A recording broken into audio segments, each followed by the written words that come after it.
Fergal, you've been probably the most upwardly mobile trainer in Britain for the last 5 years or more. One thing missing off the CV is a Cheltenham Festival winner. You've gone very close several times, including a couple of seconds a couple of years ago.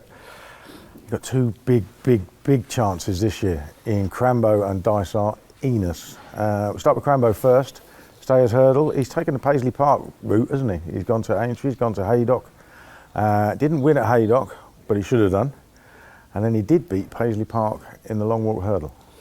Yeah, and we were very conscious of that. You know, that when he won the EBF final last season, we went to Aintree for the Grade 1. He was a bit unlucky. I think he would have been third or fourth if he hadn't been hampered at the third last, I think it was. And I always felt he was a graded horse, and you know, especially the way he won around Sandown and stuff. And always a lot of belief in him. I just love the way he travels and jumps. We always felt stepping him up in trip would bring out a bit of improvement. So yeah, it was a bit unfortunate at Haydock, but look, he ran very well, gave a lot of weight away.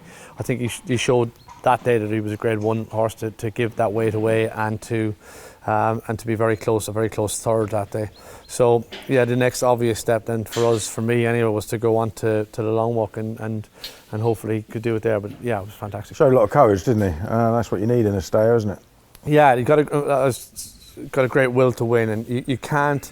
It's just one of those things you cannot train into them. They have to have that. So if they don't have that, then you haven't got anything. He's got ability, and he's got the will to win. And yeah, and look, he's very straightforward. He's talking this morning.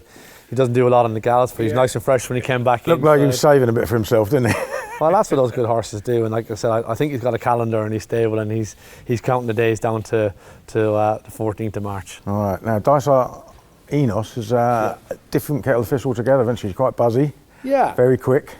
She's very quick. She's a little bit buzzy, but funny enough, when she goes racing, she actually, once you've got the saddle on her and she's walking around, as long as she's moving, she's fine.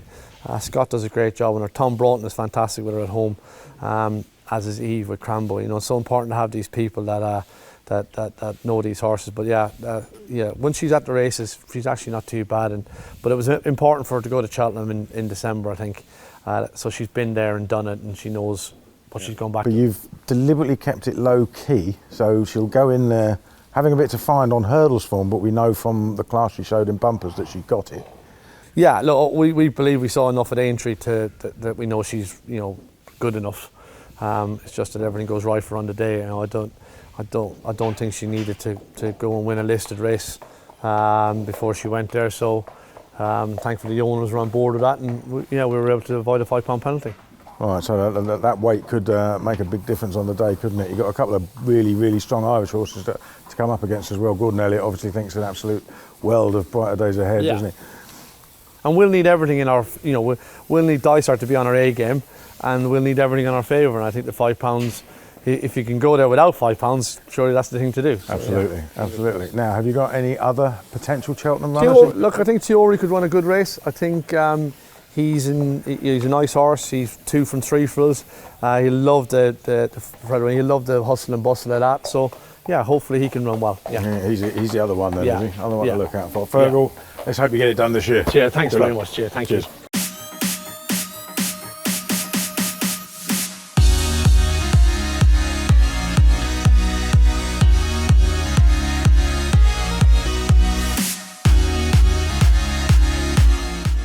Right, Jamie Snowden, Cheltenham Festival winner last year, if you wear it well.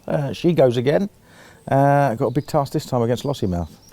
Yeah, she's had a slightly interrupted season really. She came out and won the listed race at Wetherby on her first start, but every race that we've tried to go for has either been abandoned or postponed and rescheduled, and it's just been one of those, you know, as you know, with nice horses, you've got to try and target them, and when you're put back a week or 2 weeks, it kind of gets a little bit complicated, and it hasn't quite happened for her in 3 subsequent races. We'll see whether we go to Cheltenham. Still in 2 minds to see what happens. We might just be patient and wait. Certainly she'll be jumping fences next season, and we're going to try and work back from that mare's chase at the festival next year. I hope she goes well wherever she goes. Now we've got Garlaw, who won on Trials Day at Cheltenham and won very well. What's the plan with him? Because at the moment he's just got a handicap entry, but I gather you're toying with the Ryanair. Yeah, so obviously the entries for the Ryanair come out before Trials Day, and we were just on a bit of a recovery mission. Last year he won the Paddy Power, but then took a nasty fall in the Sky Bet Chase at the last, and really he wasn't in the same kind of form going into the Ryanair. Really, he was 5th last year, ran a good race, but certainly that was not his running. This year things have really sort of got back on track, and he looked very good on Trials Day, winning a handicap there. So we either carry top weight in the plates or we supplement him for the Ryanair, and I think we're quite keen to try the latter. Yeah, the one worry about the Ryanair is with strong favourites in both the Champion Chase and the Gold Cup. Could be a very big field, but then he's got that big field handicap form as well, hasn't he? Yeah, I mean the big field wouldn't necessarily worry us. But I suppose to win a handicap at the festival, you probably need £7 or £8 in hand, and if he's got £7 or £8 in hand, he won't be too far off the top in the Ryanair. So he worked brilliantly this morning on the grass. I couldn't be happy with him. He's in far better form this time round. So yeah, I think we might roll the dice. Okay, good plan. Right, a couple of handicappers to talk about, Hardy Desoy and Gitmaker, or Gitmaker, whatever we call him. Yeah. He's actually in at Doncaster at the weekend as well, isn't he? He is. The question was whether we were going to get into the Kimura or not. He's in the Ultima. He won't get in the Ultima, but there's a chance he might get in the Kimura, and he's obviously won 6 of his 10 starts under rules. He knows how to win. He's still unexposed and improving, and I'd like to hope he's got half a chance in the Kimura. Does he want soft ground? Wants a little bit of cut in the ground for sure. Colonel Harry obviously is in the Turners. He wants a bit of cut as well, and Hardy Desoy probably. What's up with Colonel Harry? He looked very, very promising early in the season. Hasn't quite worked out since. I think that's probably a little bit unfair. In fairness, he won at Chepstow. He won at Chepstow. He would have won. Well, he would have gone very close in the Henry VIII. He only got beaten at length, but he made a bad mistake at the first and rustled to the back. Then he won the Towton, the Grade 2, and then it wasn't soft enough on 3rd in the Scilly Isles. So take the Scilly Isles out of it when the ground wasn't soft enough. They were actually watering down the back straight at Sandown in January, believe it or not. Yeah. You wouldn't think it now, but... So a bit of cut, and that's the Turners, is it, this time? Because he stays well? Stays well, yeah. Massively overpriced in the Turners, but does need to rein. And Hardy? Hardy Desoy, hopefully creeping the bottom of the Grand Annual. He was a very good novice chaser, placed in graded races as a novice chaser, but as a 4-year-old. We went back over hurdles last year, and we kept him fresh for the spring, ran a good race at Sandown on his comeback run, and hopefully that will put him spot on for Cheltenham. Excellent. Just hope it keeps raining then, yeah? Exactly. All right, good luck, Jamie. Great stuff. Cheers. Thank you.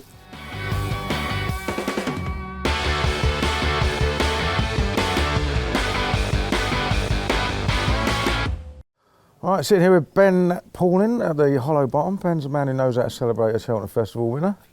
And we'll be looking forward to it again, no doubt, in the next couple of weeks. You've actually got runners, rare for a British trainer, in all 3 Grade 1 hurdle races. Starting with tell her the name in the Supreme. There was big whispers for her for the Betfair hurdle, but she came out because the ground was bottomless. Sorry. I always get confusing that. name. Her the name. Yeah. Confusing name. Yeah, I've done that a few times. But he needs a bit of better ground. He does. I don't think he needs. I don't think he's reliant on good ground. Right. He's just a horse with a good action and a lot of speed. And I think when you start talking about soft, heavy, it's not so much fun, is it? But he's in very, very good order. And we missed the Betfair because, we said that if he was going to go to the Betfair, it would have to be on ground that he would enjoy. And it wasn't going to be. So we've left him at home, and we've done a couple of pieces of work away. Went to Lambourne last week, and he went to Kempton this morning, and he's come through everything very nicely. And hopefully, if I've done my job, he's spot on. Would you prefer Ballyburn to run there and scare lots of the others off, or to disappear into the Birmingham? I don't really mind. I've done everything I can to have my horse as ready as I can, and I mean we still have a Bearing Bingham option just in case the ground was going to be miraculously, better on a Wednesday than a Tuesday. But I think we're pretty set on this. But it'd stay well in time anyway, would he? Yeah, exactly. He'll stay very well. I think he's one of those horses that seems to have most things you need. You've also got handstands for the Bearing Bingham anyway, and he's obviously saw that race out of Huntingdon very well. He's still unbeaten. Yeah, only bought in November out of a point-to-point, and somehow in March we're going for a Bearing Bingham. If he remains in the form he is in at the moment, he's a lovely horse. He doesn't do anything he doesn't have to do. I was really quite pleased with him in the Sydney Banks. He lobbed away in third place and turned into the home straight, and Harry put him up sides and off he went. Put the race to bed relatively easy and dossed in front. It was a pretty straightforward old job. So if he's got the mental sharpness for the race, then I think he's got the ability to be competitive. Not quite the finished article, better horse next year maybe? He'll be a lot better horse next year, but that's not to say he's not capable of running well this year. Right, and the Jukebox Man. Yeah, I love this horse. He's hardy. He wants cutting the ground. He's not going to be going there on good to soft and ground. a trip, but he's tough enough for that race because that can be the real war of attrition. He's made of iron. He's a hero of a horse. He just gets up. He does his job. He's not fast. He finds 2 extra gears on a race course. At home, he's slow as a hearse. But he's a lovely horse, a brilliant jumper, and a good attitude. Right, and let's talk about your handicappers. As this time last year, everyone was talking about Bad. Yeah. I think I might have half started it as well. Yeah. We all backed him. Rachel Blackmore rode him, didn't work out. Still hasn't managed to get the job done over here, but he's run some crackers this season. He has, second in the Jerry Field and second last week at Ascot, or 2 weeks ago. Give him a wind up in between, stepped him up in trip, and put some cheek pieces on him. So hopefully something helped. He did run a lovely race at Ascot. He just didn't quite believe in himself, Like he's been beaten too many times in the last year to really know what winning is, and I think that will have helped him enormously. Whether he didn't quite trust his wind or not, I don't know, but he's going the right way. He's a horse on the up now, and I do believe that. I will not. So it was his wind that was, you I think might have been so. stopping him? Because I actually doubted he'd stay, but he actually saw it out really well, didn't he? I think he'll stay. I think he'll stay properly. I think he wants every yard of a trip now. But I have every faith in the horse that he's still the horse I hoped he was. I just think I've taken a little bit too much time in finding out exactly how to get him right. Excellent. Now, another horse of yours that I've backed a fair bit is Bow to Greatness, and we were on at Kempton. I thought he was coming to win turning into the straight. Yeah, so did I. And Benny Jones got off and said, not trying to upset your boss, but he just took a little bit of a blow again, 2 out, and I'm thinking, oh God. How do they know that? What happens for him to feel that? It's like when, Keals, when you're all running down the road. No. Yeah.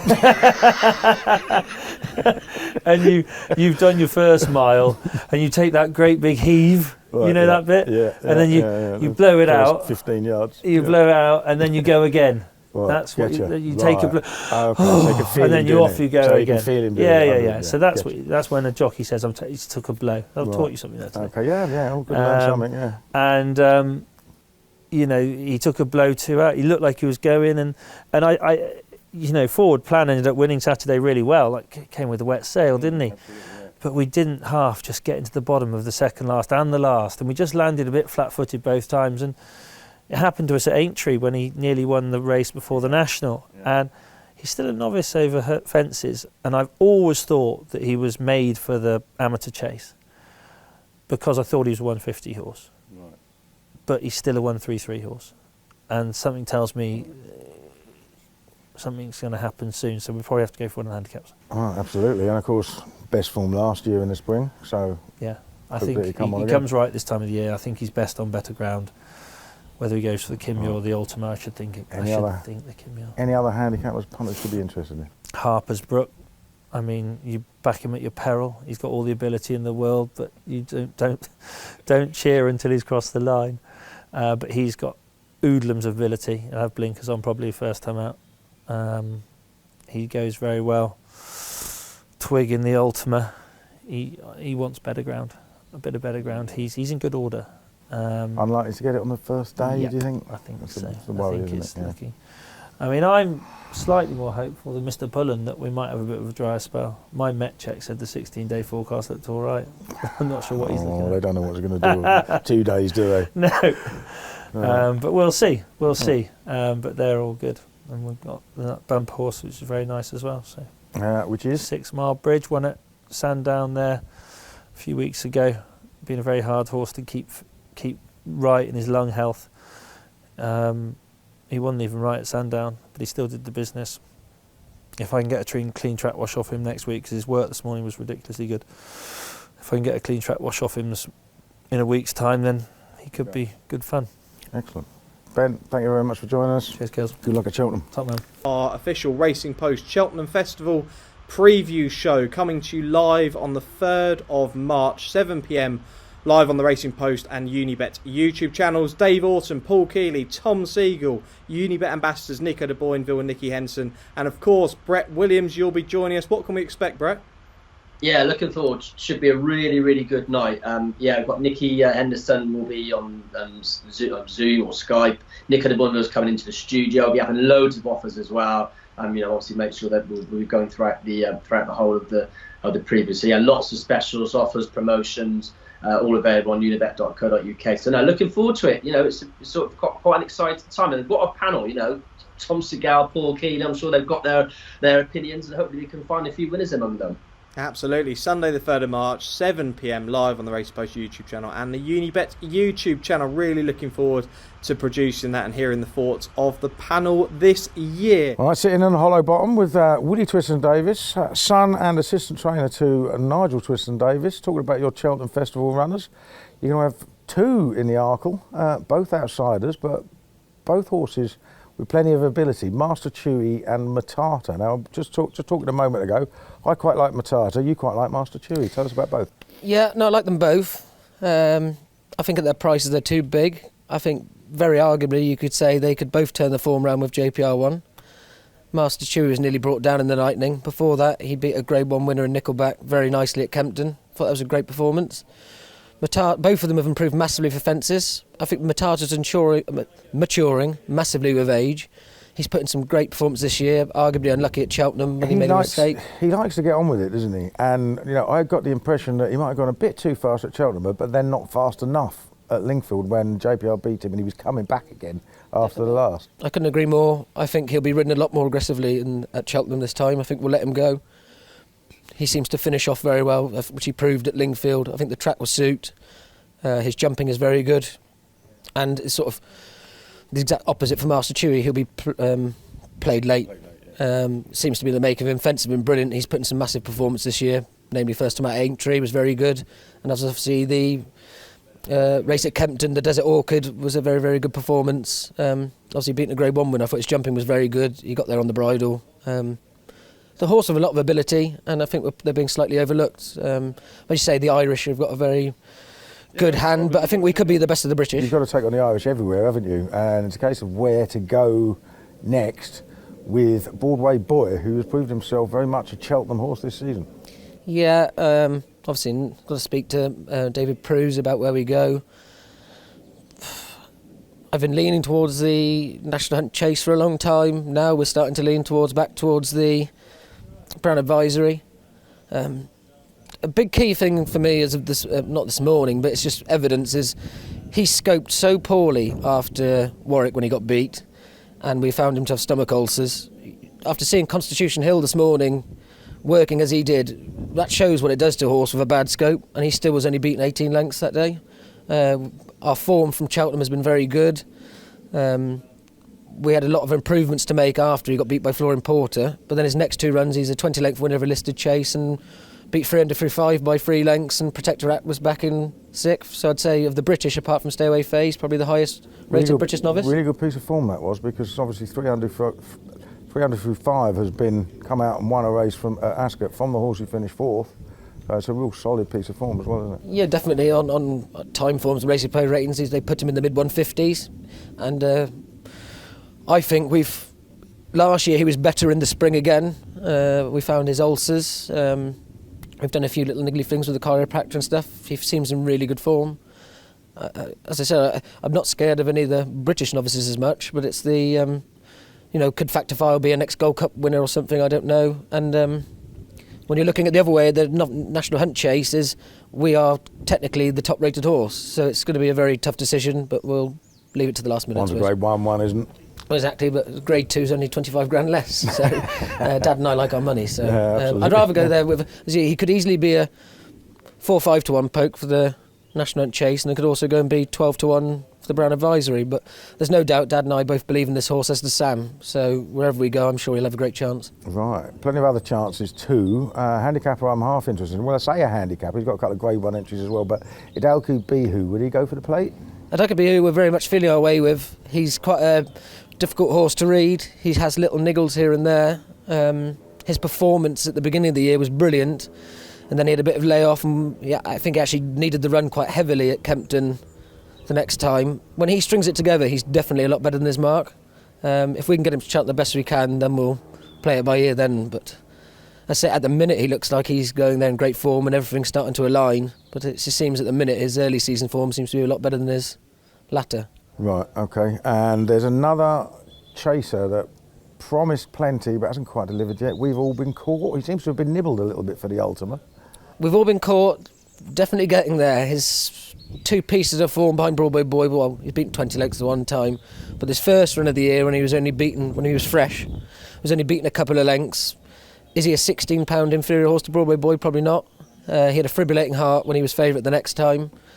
His last 2 weeks, all of a sudden you start to see a bit of a glint in his eye, and his homework's really improved. If you'd said to us a year ago, we've all been caught, we're going there for 134, I might have laughed at you. He's definitely better than that. So, yeah, there's a bit of hope there. But he's got next 2 weeks have got to go seamlessly smooth. But if he gets there on the Tuesday, fighting fit and well, I'd think 134 he should be a lot better than that. Excellent. Okay, well, you've got some hurdlers to talk about as well. You've got 2 in the Potemps. You've got a couple who's been on very much of a roll. And Gowell Road, who keeps turning up in all the good handicaps. There's some top graded races as well and runs his heart out every time. How do you see those going? 2 completely different types of horses. Cuthbert Dibble obviously started the season very late, won very well first time. Got put up £8. Julie went and won at Haydock, where Finn Lambert gave him a lovely ride, but he got there sort of 3 furlongs out and bottomless ground and was entitled to get tired after running only a couple of weeks before. I think he's definitely on an upward curve. 139 could be fair. Whereas Gowell Road's quite the other way around. He ran a very good race, only just behind Crambo at Haydock. And then his season's just not gone quite right. Sam said he didn't feel anywhere near his usual zest at Exeter. Dad and I have done a few things, we think, and changed his training regime slightly. I think he's dropped to now what looks a very temptable mark. So, as I say, if we're going to win a handicap, we've all been caught with those 2, I think. Right, any others I've forgotten about? Guard Your Dreams, but God knows where he'll go. He ran an encouraging race first time in the International, where he wasn't beat, although he was last, he wasn't beaten far behind Rhubarb and the likes in that Lossiemouth race. The Kingwell, the track was never going to be ideal. It's a fast 2 miles at Wincanton. He stayed going well.